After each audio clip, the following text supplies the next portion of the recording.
Welcome once again, everybody, to Blockbuster Mentality, the podcast where actors, filmmakers, critics, and content creators are able to dissect their favorite films. I'm your host, Ben. I'm flying solo today. No Dave, unfortunately, but I have a great conversation on The Wrestler from 2008, the Darren Aronofsky film starring Mickey Rourke and Marissa Tomei, and I get to speak about it with Kristian Harloff. You may know him from the Schmoedown, from his days back in Collider, but also the movie trivia Schmoedown. It is an awesome sport, essentially. Definitely check it out on the SEN Network YouTube channel. I believe you will enjoy it if you like movies, if you like wrestling, if you just like movies, if you just like wrestling. I think you'll have a lot of fun with this show/sport. So definitely check it out. This one was definitely a special episode for me because back in 2015, I clicked on a little show called Jedi Council, and it was John Campea, Mark Ellis, and Kristian Harloff, and that inspired me to start Blockbuster Mentality way back in 2015. I was able to thank Kristian for it, and we had a great conversation. He was so gracious with his time, and I was so happy to be able to speak with him and thank him for what I have today in regards to this podcast. It was really just kind of surreal to be able to speak with him and kind of pick his brain a little and talk about the Schmoedown. We talked about stand-up comedy. Talked a little bit about The Wrestler, too. We did talk about that. But I do think you guys will enjoy this. So here is my conversation with Kristian Harloff. All right, Kristian Harloff, really appreciate you coming on, man. Yeah, thanks for having me, brother. Appreciate it. Yeah, absolutely. Glad we could work something out. Obviously we're in the Tampa area here. I know you went to Florida State, which I know is nowhere near Tampa. But 4 hours away. Yeah, 4 hours away. Did you, are you a Florida State like football fan at all, or? That's life there when you're there. So yeah, it was very much so. I'm a sports fan in general. Like the Seminoles and for pro, I'm a Giants fan, but says having two little kids, it's been like sneaking off to watch sports. I feel like every single time. Yeah, I'm the same way. Yeah, I got little ones of my own, and it's tough. It's tough, even for movies. It's tough to get away to watch a movie. It's a little. Listen, so this is my wife and I. It's like because my wife is when I'm working pretty much all day, and then when I go. And my wife is with the kids all day, so her time at night it's time for what she wants to watch, so we have to we have to be on like the same page.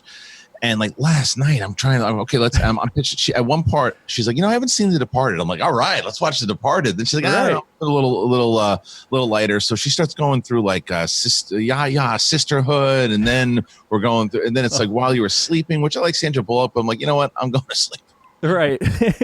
so I miss my screenings because that's when I could see everything. Right. No, definitely. Yeah. It's COVID. Yeah. Come on, go away already. Yeah. I was even watching The Wrestler. I was watching it last night for the show, and my wife watched it, but I could tell she was just doing it to appease me, take one for the team because it gets brutal, which we're obviously going to get into.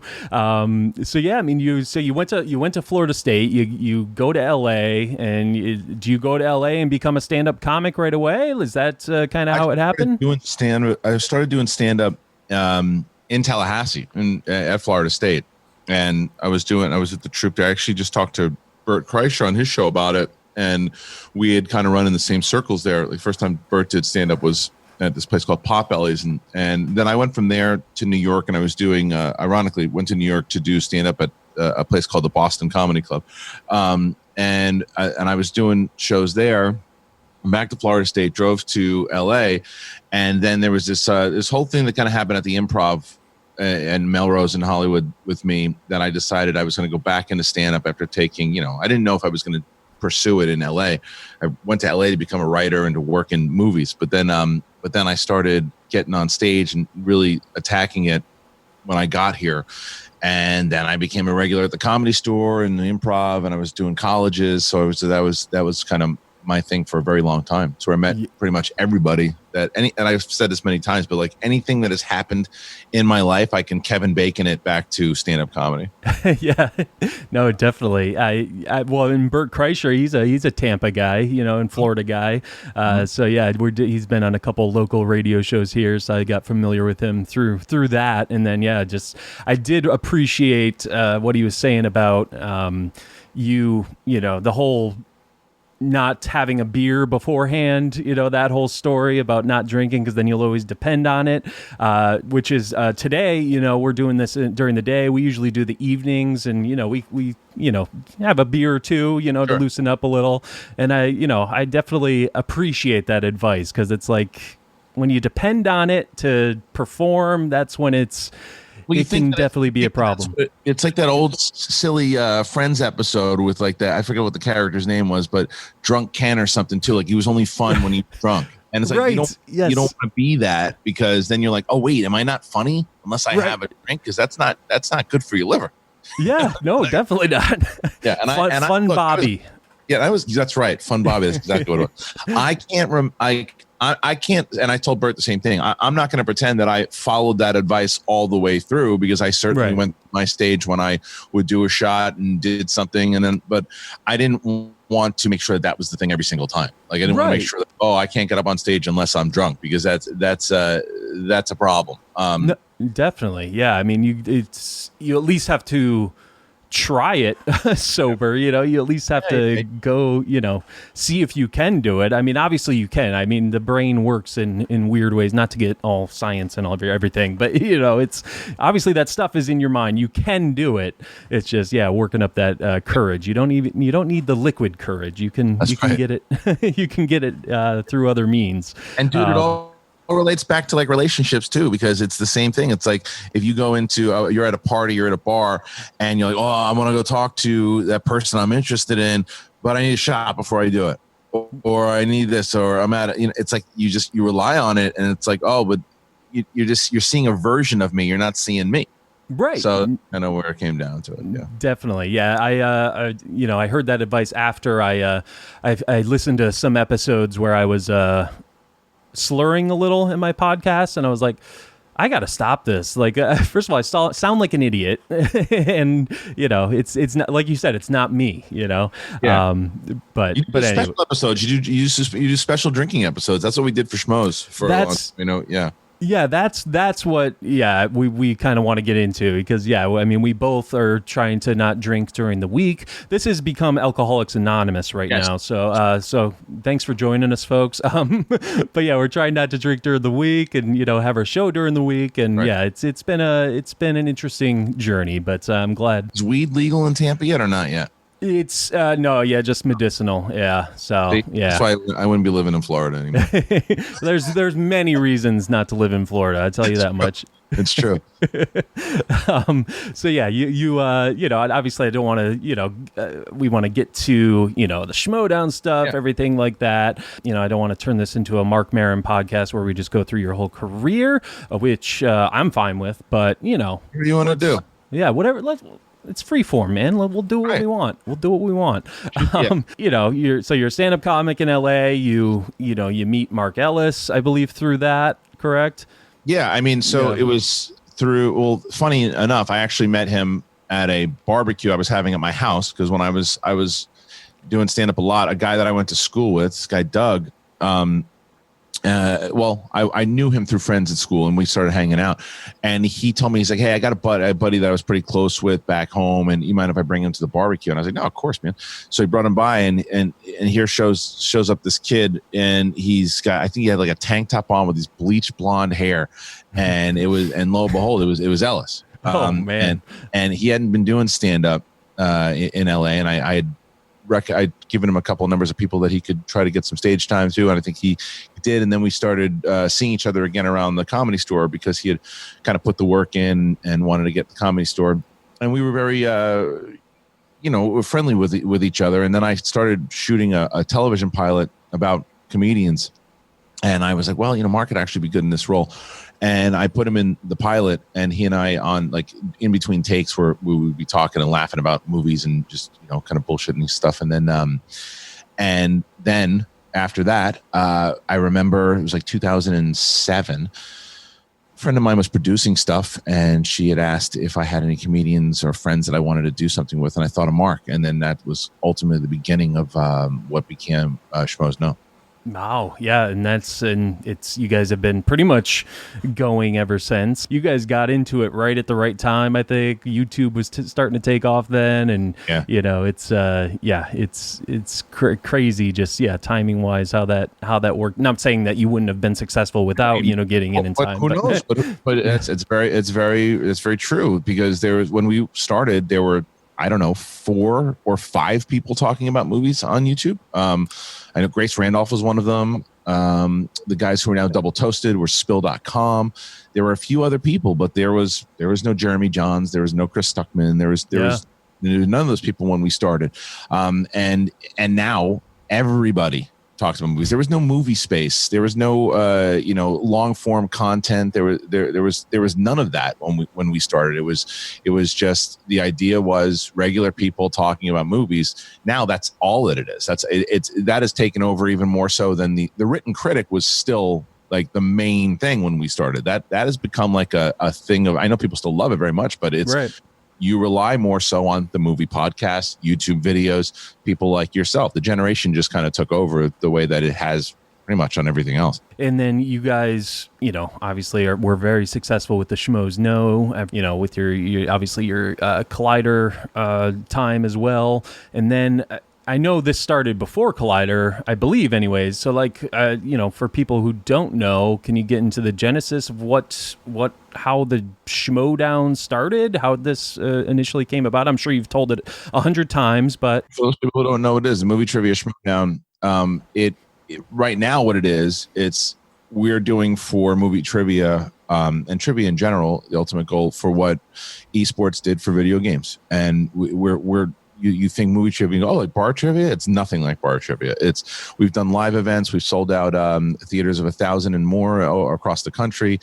We have characters, but we also have rankings and champions. We have scripted storylines, similar to wrestling, but all the trivia and all the competition and the rankings are real. We had a full-on draft with 9 managers who drafted from a pool of 140 trivia players from across the country, and we have full-on faction wars and rankings and tournaments and points for it, and trades and deadlines and free agencies. It's sports meets trivia meets wrestling. It's got all of it, and that started in 2014 from an idea with Mark Ellis and I sitting at a pizza place in Anaheim after we had just done this match with our one of our interns and our engineer, because the Schmoes No Show was always like the Howard Stern show for movies vibe. That was the idea that we were going for. And so when there was a feud between 2 people, and a loving feud, they would say, all right, let's settle it by doing trivia.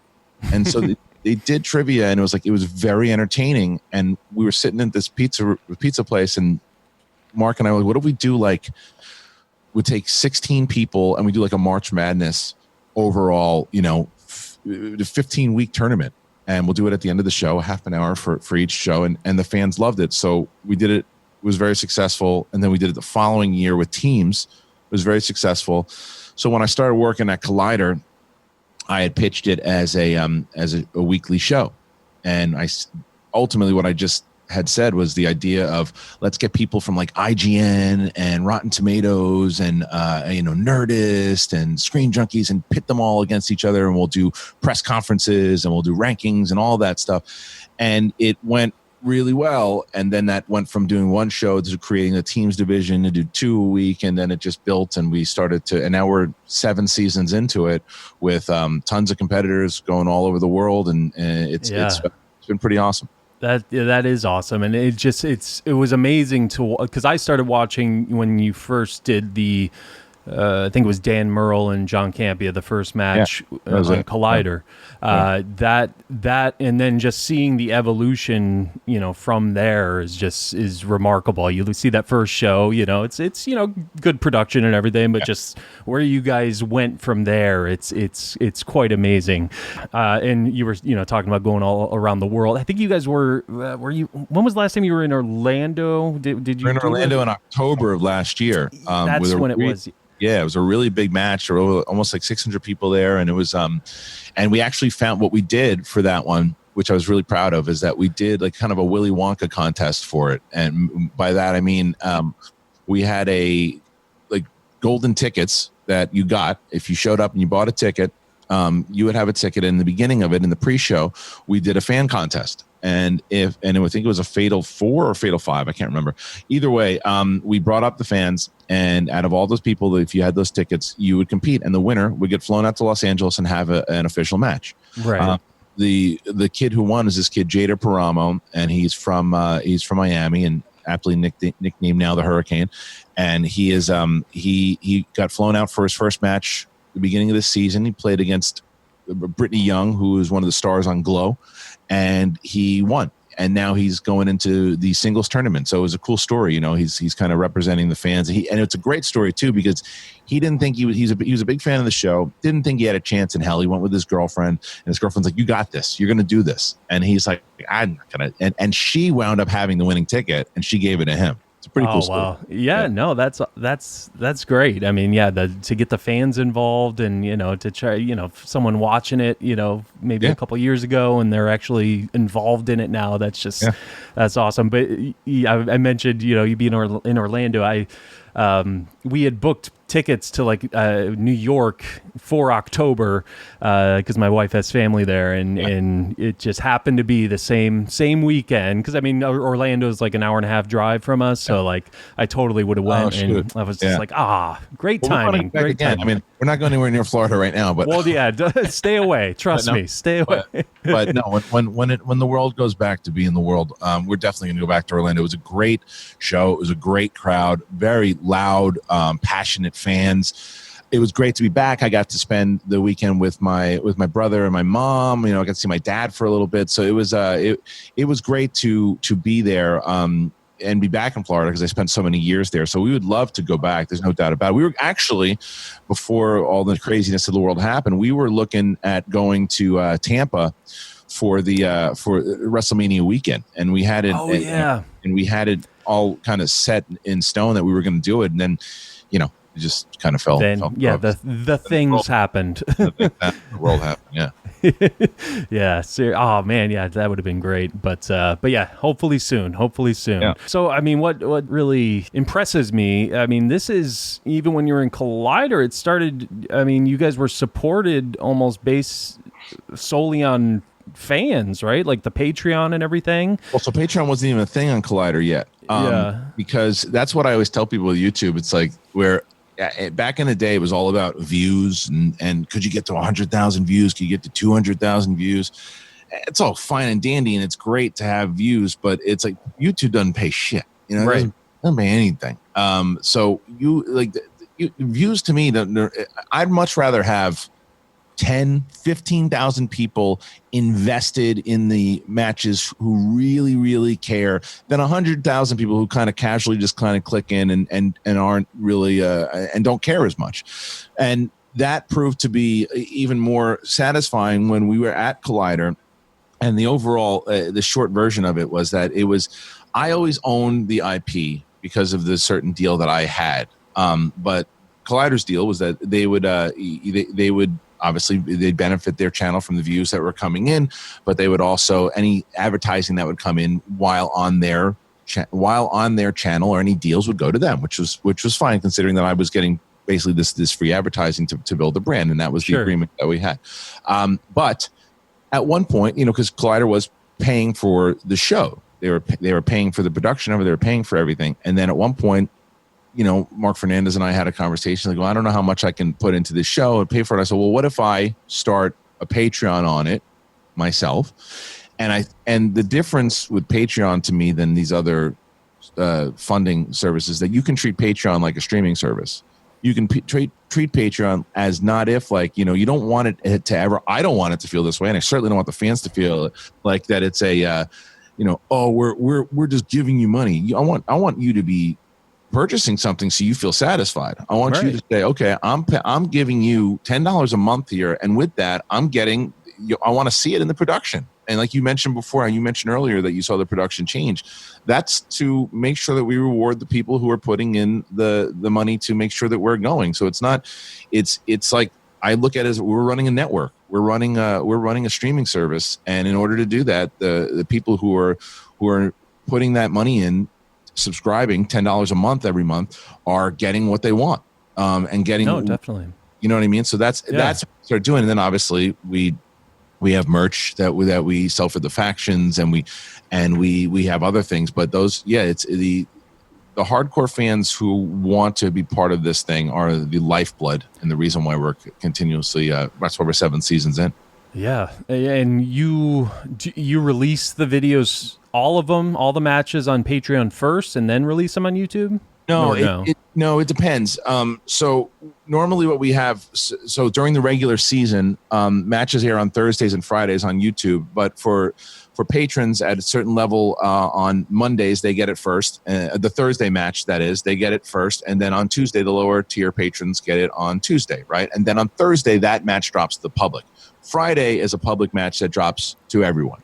And then what we do for the live events, it's like, for example, we've been doing like these live virtual pay-per-views right now. Like we have a couple big ones coming up. So we would already have done this big match that we have with Kevin Smets and Chandru Dattapani that is going to be airing. But the following week, we have a big title match with Dan Murrell, who you'd mentioned before, defending the singles championship against Ethan Irwin, who is the president of Joel Silver's former company. He runs all of Silver Pictures. And they've battled before. This is the third time they're going at it. So we basically, patrons, if you're at the $10 tier, we treat it like the WWE network. Sure. Any pay-per-views that we do during the month, you get that at the $10 tier. So they're normally $4.99 just you want to get a single purchase. So let's say we do 4, that's like over $20, where you just get it if you're at the $10 tier. Okay. And we continue to do that. And then it goes up to the public after. We're treated like that kind of old HBO fight model where, it would air on pay-per-view first, and then like a week and a half later, it goes up on the main channel. Okay. And then the Merle match, I'm sorry if you already said it, but that's what's the date?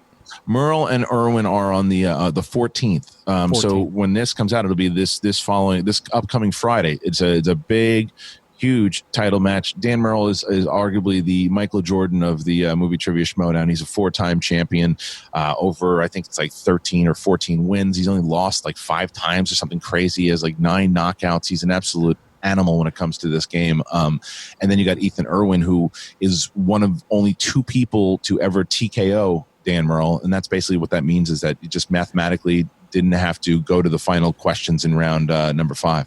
So is this their second match? Their third. In their first match, Ethan TKO Dan in a tournament.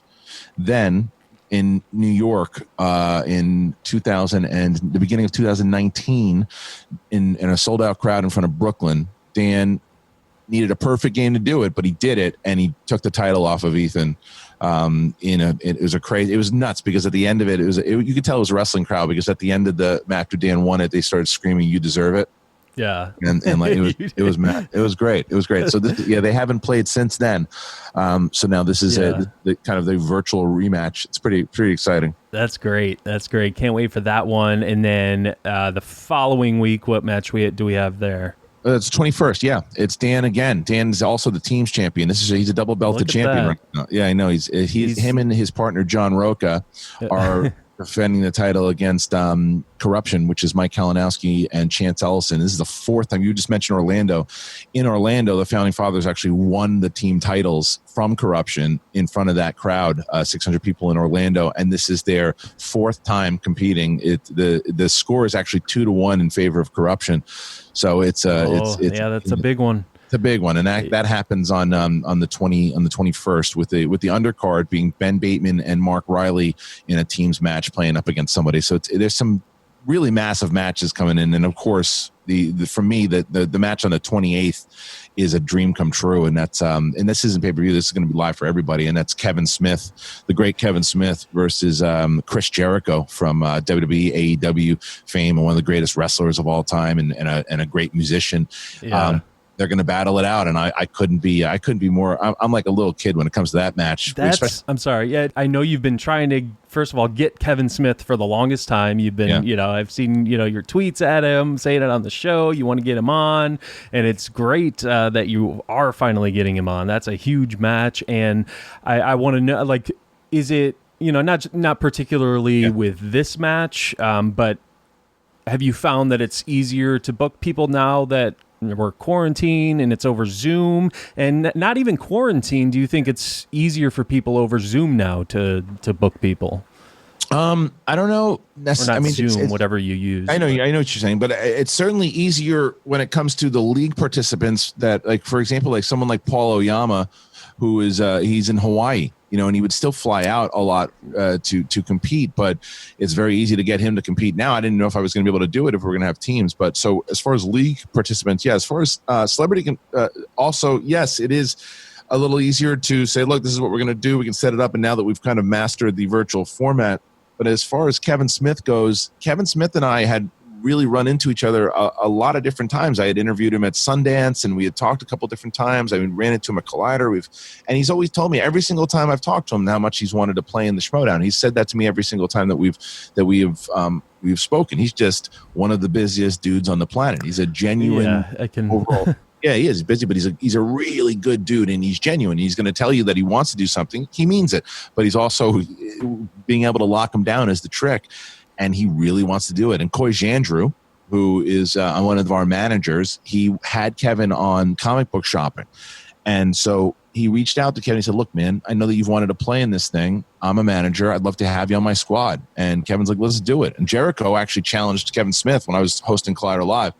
So now they're, now they're going up against each other, and the undercard is phenomenal. It's got Ben Bateman, who's one of our biggest stars, against Andrew Guy, his former partner, and Andrew Guy is arguably one of the biggest stars and greatest performers we've ever had in the Schmoedown. So it's a great way for new fans to learn about the characters, the competition, because the winner of that will play the winner of Ethan Irwin and Dan Murrell. So I want to get into the wrestling theme of it, because I did not grow up a wrestling fan at all, mainly because my mom didn't let me watch it. That was the main reason. Yeah. But yeah, so I never got into it. So I was, but when you guys kind of implemented this, I got it. I understood it more. It's obviously, it's for show. You had Roca being the outlaw, the heel at first. Like, that was just great. Like, it's entertainment. Like, you're a movie fan. You're a movie fan. And so if you're a movie fan, that's the thing that sometimes when people push back, well, I didn't like wrestling, so I don't get it. You're a movie fan. It's characters.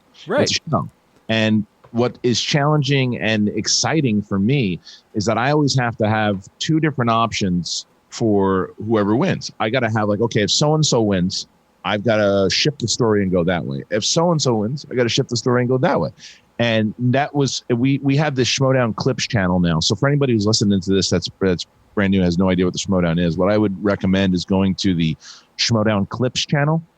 And on there, it's a brand new channel we launched, got like 6,000 subscribers on it. And you go on over there and you can find bits of the show that will speak to you, whether it's the storyline that we're talking about here.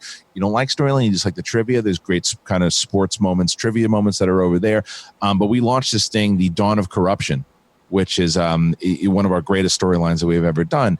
And it's with Mike Kalinowski, who's one of the best actors that we have in the Schmoedown. And it just goes to show, like, it's so much more than just trivia, because you want to be invested in characters. You want to root for somebody. You want to boo somebody. It's like it allows the fans to have more than just people answering questions. It's just much more to it. No, definitely. Yeah, it's all, again, like the entertainment, again, like you said, watching characters, that's what it's all about. That's what we love. We love storytelling, and this is just a different form of it, and what I love too is that, it's the winner of the match. It's not, like wrestling, it's not predetermined. It's you do have to fight for it. And that's what's great too. But I mean, obviously that creates more work for you guys to come up with different scenarios for who wins. But Yeah, so yeah, definitely good stuff there. Yeah, if you haven't checked out the Schmoedown, if you love movies or if you love wrestling, or if you love both, obviously, definitely check out the movie trivia Schmoedown. Now, I know you guys call it the trivia Schmoedown now, so are you getting into more other topics of trivia? That's the goal. Yeah. That's the goal. So, I mean, the movie Trivia Schmoedown has its own channel when you go to youtube.com/the Schmoedown. And the majority of the movie trivia matches and all the seasons live there. But we did start that clips channel, and that's just called Trivia Schmoedown Clips. The goal is to do sports trivia, wrestling trivia, history trivia, whatever it might be. There's so much TV. There's a lot that we want to do, but we've got to build this thing out first. So the more and more people we have to come check it out, join that Patreon, as we said, and want to, because they're invested in it and they want to see it grow. That's when we can start kind of expanding. And that, I believe, answers the question from Cam Haas on Twitter. He asked, what are some upcoming Schmoedown plans that Kristian wants to implement next year? I don't know if that's, that answer you just gave is for next year, but that's eventually what you want to get to. Yeah. I think that also for next season, we're doing this thing because this year was the first year we ever did a full draft and drafted a bunch of players. Next year we're doing the draft again, but the difference is the managers that we have can keep 3 people on their team, and they can recruit from other teams if they want to too, but they have to have 3 going into the draft. So that's been really exciting because, you mentioned John Roca. There's a lot of questions. Where's he going to go? Is he going to stick with Finstock Exchange right now are like the Yankees? It's like they're like the overstacked powered team. And so the question is, will he stay there or will he decide to test his feet in free agency? And if he does go somewhere else, will Dan go with him? Right.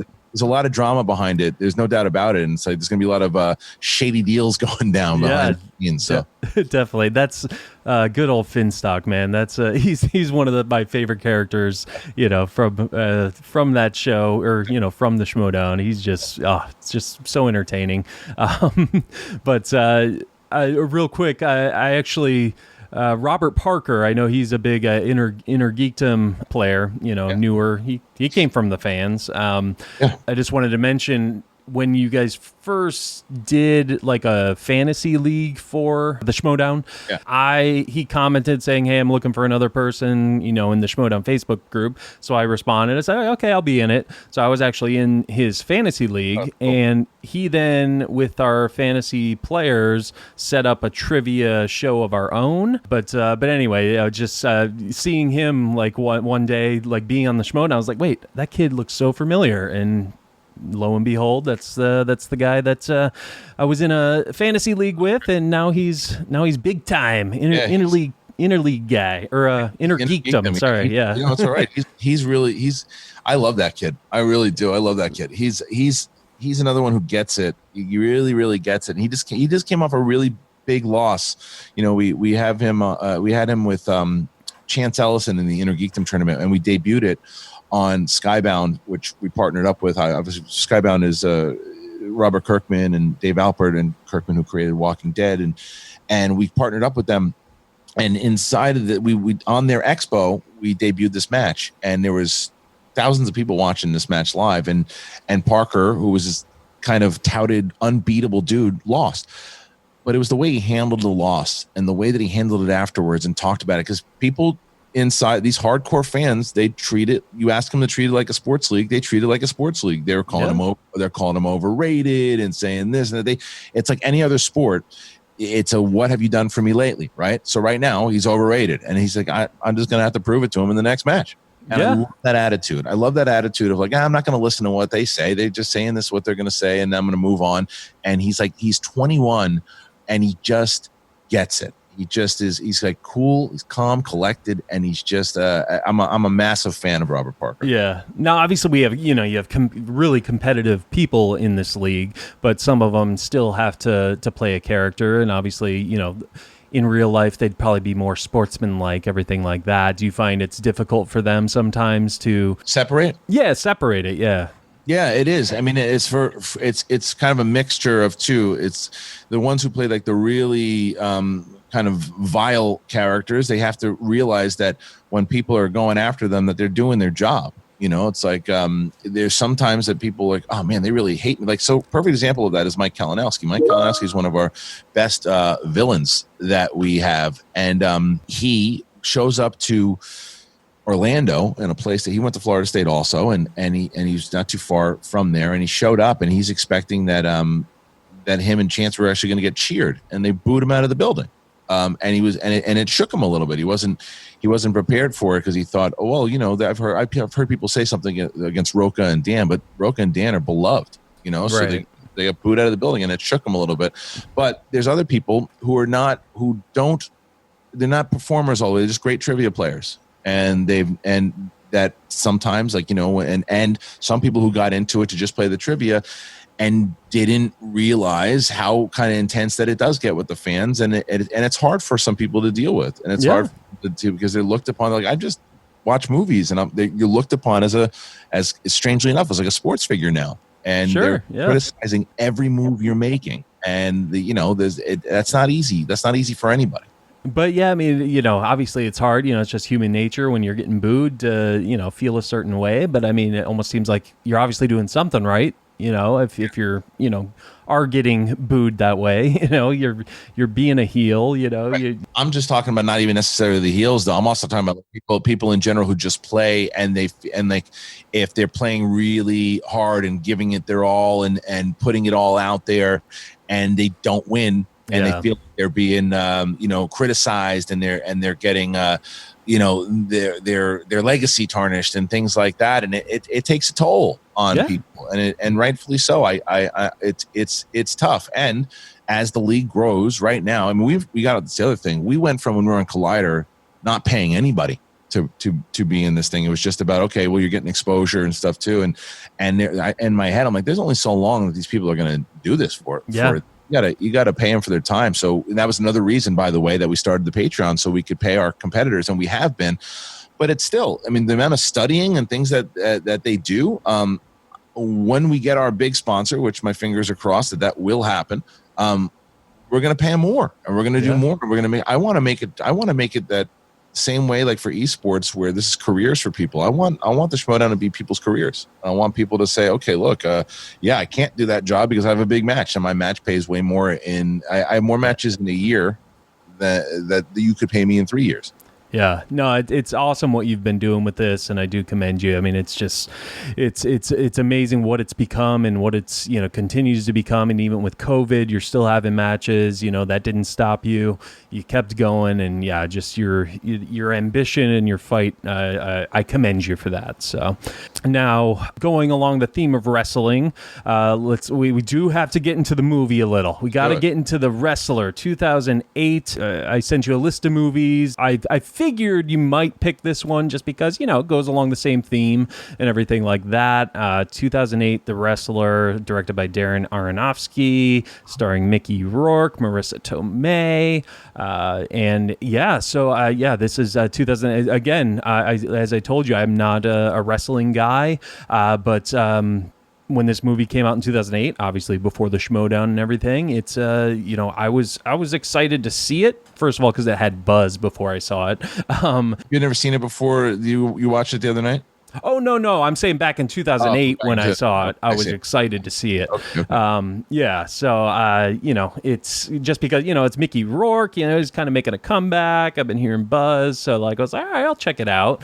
And the trailers got me because it's more about, the psychology of it and, the psyche of it and this broken man who's trying to fix his life and everything like that. Do you remember did you see this one in the theaters?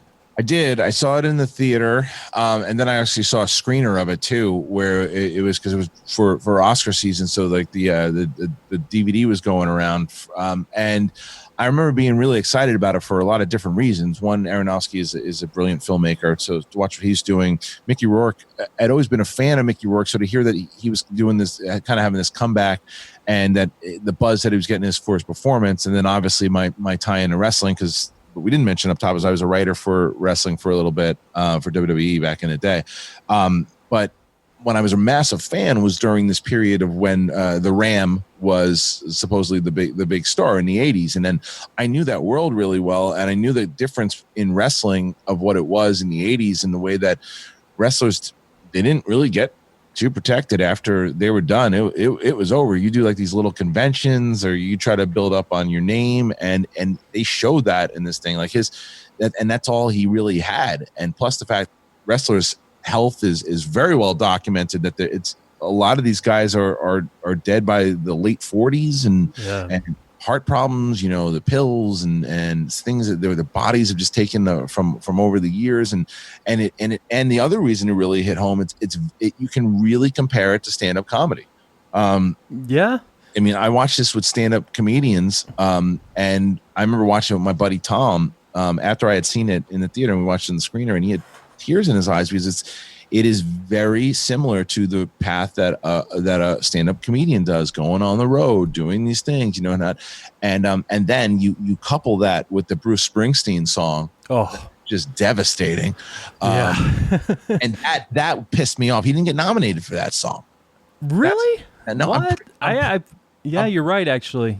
Yeah, the only Oscars nominated for this were acting for Mickey Rourke, Best Lead, and Marissa Tomei for supporting. I could have swore this almost. Oh, it won the Golden Globe. That might be what I was. Okay, yeah. Yeah, Springsteen won the Golden Globe. Not nominated for an Oscar. That's crazy. Nope. That song is so. It's not only is it a great song. Yeah. It fits that movie to a T, and not not like beating you over the head with it, like on the nose. It's just so it's the way that it's sung. He did that song specifically for the wrestler. It's great. It's a great. Yeah, I was reading that he just was sent the script and he wrote it, or he wasn't sure if he was going to write it. And then Aronofsky and Rourke went to one of his concerts and he played it for them, I believe, backstage. And I guess he gave it to them for free. That's what IMDb trivia says. I don't know if that's true, but that's just crazy. But yeah, amazing song. And just again, the themes of this movie, the camera work, everything like that. One thing I noticed in this movie was he's always the camera's always behind him. You see a lot, like you see the camera behind him as he's walking. You got that one shot of him walking to the deli counter, because he's like getting ready and he's like hearing like crowds in his head and no, I'm just walking to the hallway of a deli. Like that's that's what my life has become. You know what it reminded me of also? I don't know if you've ever seen it. There's a 1979 film called The Champ with John Voight. No, I have not seen that. No, Ricky Schroeder is the son in that, right? And it reminds me of that a bit. And it certainly had that kind of feel. But these broken down fighters who had glory at one point, and and then it's also this tug of war between family and Marissa Tomei is really good in this movie too, by the way. She is. She doesn't get enough for this movie. I know she's been getting a lot of credit in general over her career, but I don't think this one's mentioned enough because the relationship that they have. It's a very I know that it got a lot of buzz back in the day, but I think it's a very underrated movie. I think when you bring it up to people, they say, "Oh yeah, it's a really good movie," but nobody really brings it up a lot. It's a great movie. I think it initially got the buzz because Mickey Rourke I think won the Golden Globe, and then I think he lost to Sean Penn that year for Milk for Everything Else. But initially got the buzz for that. But I mean, I was shocked that it only got the acting Oscar noms. I mean, it was it first of all amazingly shot. It's those matches, those brutal wrestling matches, which all you hear is the crowd noise. You don't hear, there's no score during those or anything until the end. I believe there might be one, but there's no score during the crowd matches or the wrestling matches, which I thought was a good touch because we're just right there, looking at it. Have you ever been to one of these amateur wrestling events? I mean, I wouldn't necessarily even call them amateur because it's more like underground or independent wrestling. So Right. yeah, have been. And Ken Knapsack was actually involved in independent wrestling. Jay Washington involved in independent wrestling. So it's definitely look. Roddy Piper made appearances in some of these things, right? And I had been to one of them, not Ken's. I went to one of them, but not as much. Like Ken was there all the time, really working those things. And those guys. So another one is Booker T, who we work with a lot on Schmoedown. So he runs Reality of Wrestling, which is and again, that's why I say it's not even necessarily, I guess it's still independent because it's his run, but he's got that name and he's Booker T. But Sure.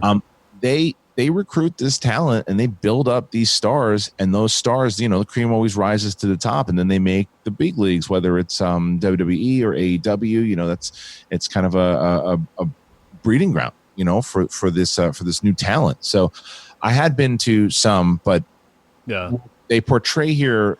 These are like, did you ever see Beyond the Mat? Oh, that sounds familiar. The documentary that came out in 1999, and it was pretty much chronicling, like if the Ram was a real dude, he would have been in this documentary. Okay. Yeah.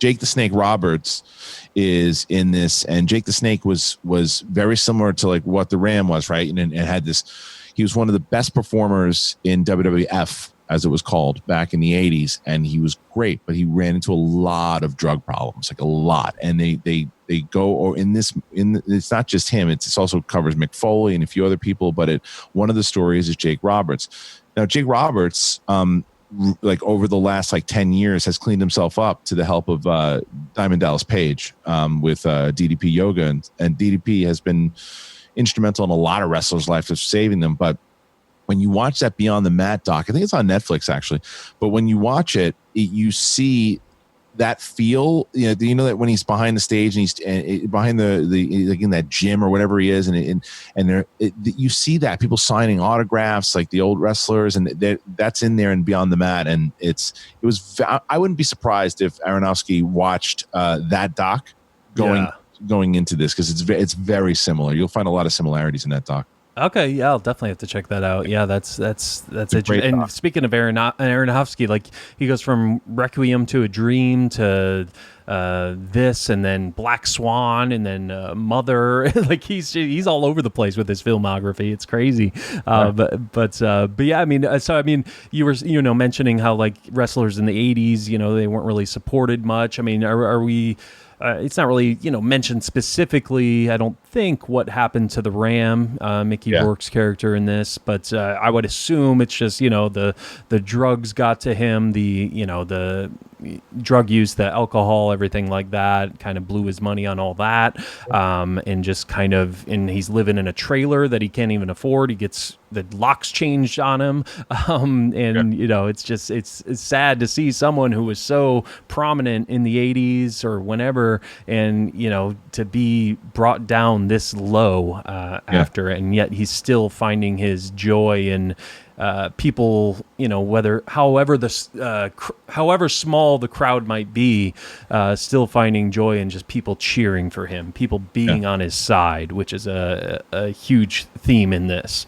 Yeah, that's why I had related it to stand-up comedy also. Yeah. Even someone like I'd been out of the game of stand-up comedy for a while, but I would be lying if I say like there's not always those times like, okay, well that joke would work. What if I tried that and then do that, and like missing it, like going back to like the Comedy Store and doing it. It's like, the days are over. Those days are over, Ram. And then, but it's like, but you always miss it. You always want it's like, it's any performer who's been a part of, had some success. It's a part of your life. It's like, and again, the same way when you, like you were mentioning, where he's hearing that crowd constantly and equating that to stand-up comedy. It's like when you're in front of 1,000 people telling jokes and you feel that rush of laughter, it's a drug. That's a drug.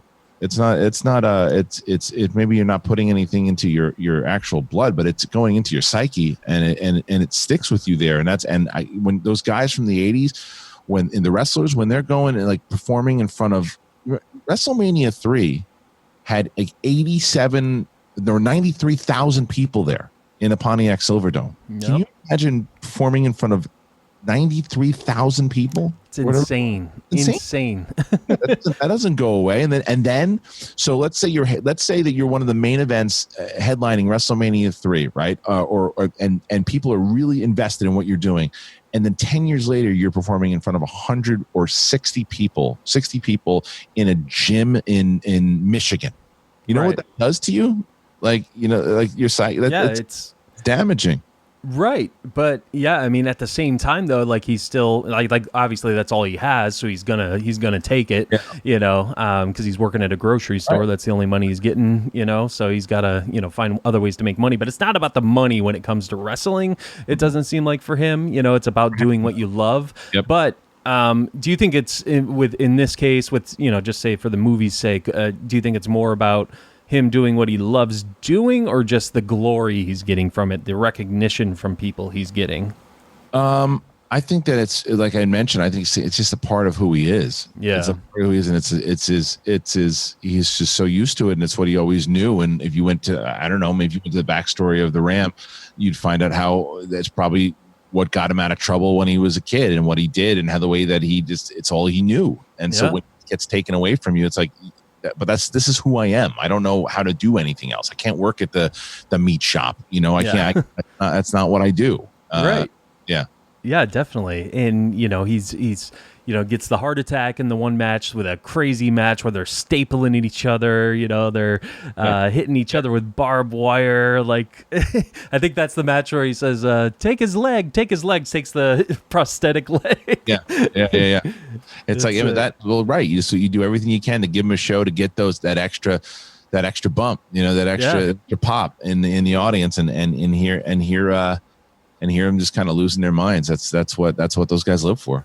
Yeah, and then him, he obviously had a daughter, which Marissa Tomei says, you should go after that because he keeps trying to go after Marissa Tomei, but she's kind of standoffish a little, but still is nice to him and everything. But he tries to get a better relationship with his daughter, after having that heart attack, played by Westworld. Evan Rachel Wood. Thank you, Evan Rachel Wood. He's trying to get back into her life. Obviously, he hasn't been there for her in a long time. He only has a little picture of her in like elementary or middle school. The moment I think they show even in the trailer that breaks me every time is when they're at the boardwalk and he's talking to her like I should have been the one there for you. Like he's coming to that realization. Like he is sorry for what a terrible father he was not being there. I was the one supposed to always make things right. And now I'm a broken down piece of meat, and I deserve to be alone. And that's always broke me every time. And the last thing he says is he just doesn't want her to hate him, and that's always been so powerful to me. And I think that scene alone deserved an Oscar nom for him. Powerful stuff there. Do you think, obviously, he goes through this stuff with Marissa Tomei, and she kind of brushes him off, and they kind of get in a little fight, and he goes on like a bender with the Coke and all that, and then he wasn't there. He does show up eventually at his daughter's house. Do you think she overreacted a little to him, or it's hard to say? I know. Because when you have that, let's say I'm lucky enough that I had my parents granted they weren't together, but I still had them invested in my life the whole time. Just had them to talk to. It's like it's hard to say of that relationship alone, of how many times did she try to reach out to him, or did she at all? It's like what did that mean to her? What did she go through? What kind of scenarios was she in where she needed her dad and he wasn't there? Like that kind of stuff that adds up. So that's it's hard to say on that particular note if she overreacted, because granted it's a fictional character, but we didn't live in those shoes, so it's hard to judge. Yeah, definitely. And here at Blockbuster Mentality, we live within the movie. We don't care about it being fiction. Right. We, these are real people to us. Okay. Yeah. No. Yeah. So I mean, it's I love that theme again, trying to get his family back, and trying to do something with Marissa Tomei. It doesn't work out, and he finally figures out all I have is the wrestling. these are the people who care about me. Granted, I destroyed my relationship with my daughter. I just, Marissa Tomei's got her own thing going, and this is the first time I saw, juxtapositions between her and him, like her, kind of leaving a life, to find another. I think there was a moment where she says she's leaving the strip club, and someone says, you left your shoe, and she just keeps going.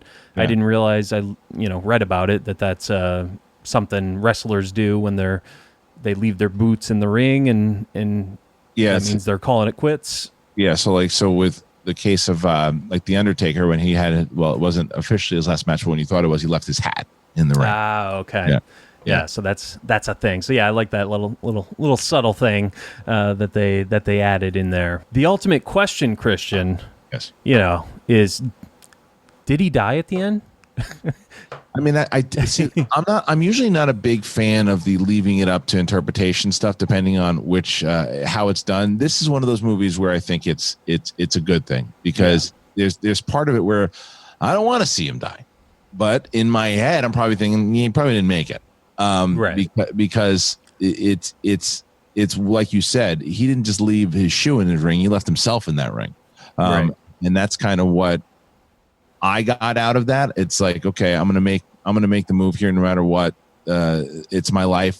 I always knew I was gonna die in the ring, and here it is. It's who I am. So I wouldn't be surprised if that was it for him. But he's also so damn tough that he very well could have made it out. I like the fact that one I like that they left up for interpretation. Right. But at the same time, I think for me, if he didn't die in that moment, eventually he's going to kill himself in the ring. Like, so either way, I think something would happen to him eventually. Right.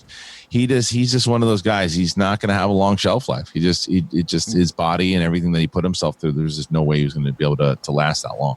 Yeah, but it's just I just love that a movie about a washed-up wrestler can just be so enthralling and suck you in, and it's he's still he does things wrong, and it's just like, what are you doing, dude? But you still root for him, you still feel for him. It's just it's just sad that the people actually go through this. But yeah, I mean, it's about the glory. It's about that laugh you get at the comedy store, I guess. It's what it's all about, and I guess you could relate it to just what we do. I mean, you're a content creator. I'm a content creator, I guess. And it's you do get a high off of when people enjoy your stuff and people are rooting for you and everything like that. So you kind of relate to it in a way. Obviously, I want to say we're better fathers than him, but we still relate to him. Yes, absolutely. Was there anything else on The Wrestler that you had that you wanted to say, Kristian? No, I would just tell people to go and check it out, because the one thing, I think it came out in 2008. Yes. Yep. Did, right? Yeah. So that was one of the first movies that we reviewed on Schmoes. Oh, wow. Yeah, but I would say for you guys to go and check that out if you haven't seen it, because it's a really, really good movie. Yeah, absolutely. Definitely check it out. So you have the SEN network going on right now. When there's a live show, I know, but what days is it? It's not every weekday, right? Well, so right now we're going to be we're starting out the singles tournament. 36 competitors in this tournament. There's going to be play-in matches. We're going to be actually doing 4 matches per week. They're all on you don't have to be a patron to be a part of this. It's a good way if you're listening to this show and you had no idea what the Schmoedown is. Good way to learn about it. You go to youtube.com/the Schmoedown, and from Monday, Tuesday, Wednesday, Thursday, the tournament matches will be starting up. There'll be some play-in matches that will then start the big 32-person tournament starting in a week from now. So we also, like I said, we have that big match. We just had the Inner Geekdom title match with Kevin Smets and Chandru, so you can check that out. You will be able to check out the Dan Murrell title match, which is massive. If you're a Dan Murrell fan, if you're not a Dan Murrell fan, you should be. Not only is he so great in the Schmoedown, he's just a brilliant film mind. So you should check him out if you're obviously, if you're listening to this show, you're a film person. So you should watch that match. And then obviously, we've got the big one on August 27th on our YouTube channel. That's Kevin Smith and Chris Jericho with the undercard of Ben Bateman versus Andrew Guy. Pretty pumped about it. Yeah, I mean, not only do you have Kevin Smith and Chris Jericho, but yeah, that Guy and Bateman match is a pretty big one too. So definitely a huge card there. But yeah, I mean, I really appreciate you doing this. Thank you. Love what you do, and I would be remiss if I didn't say that if I didn't tune into Jedi Council back in 2015 with you, Ellis, and Campia, that kind of motivated me to get this thing going, and I do just want to say thank you for that, and I would be remiss if I didn't say that. Not to get all sappy, but no, I'm glad. That's awesome, dude, and thank you for saying that. And I'm glad that you're doing what you're doing. Stay safe in Tampa, and we'll do it again. Sounds good, my man. I really appreciate it. Kristian Harloff, everybody. Appreciate it. All right, brother. All right, folks, that was my conversation with Kristian Harloff. It was such a pleasure speaking with him. I hope you all enjoyed the conversation. I was a little nervous, if you couldn't tell, because again, it was Kristian Harloff. He's kind of someone I look up to in this space. So I was so glad to speak with him. I hope you all check out the Schmoedown if you haven't already. Again, it's an awesome movie trivia show, and I think you would really enjoy it. You can follow us at BlockbusterCast on Twitter. You can follow Dave at Dave_Quist. I am at BCcord. Please rate us on iTunes and review us anywhere you listen to a podcast, not just iTunes. Come on, guys. All right, folks. Well, that is it for me. I'm Ben, and as always, grab some popcorn, grab some snacks. We'll catch you guys at the movies.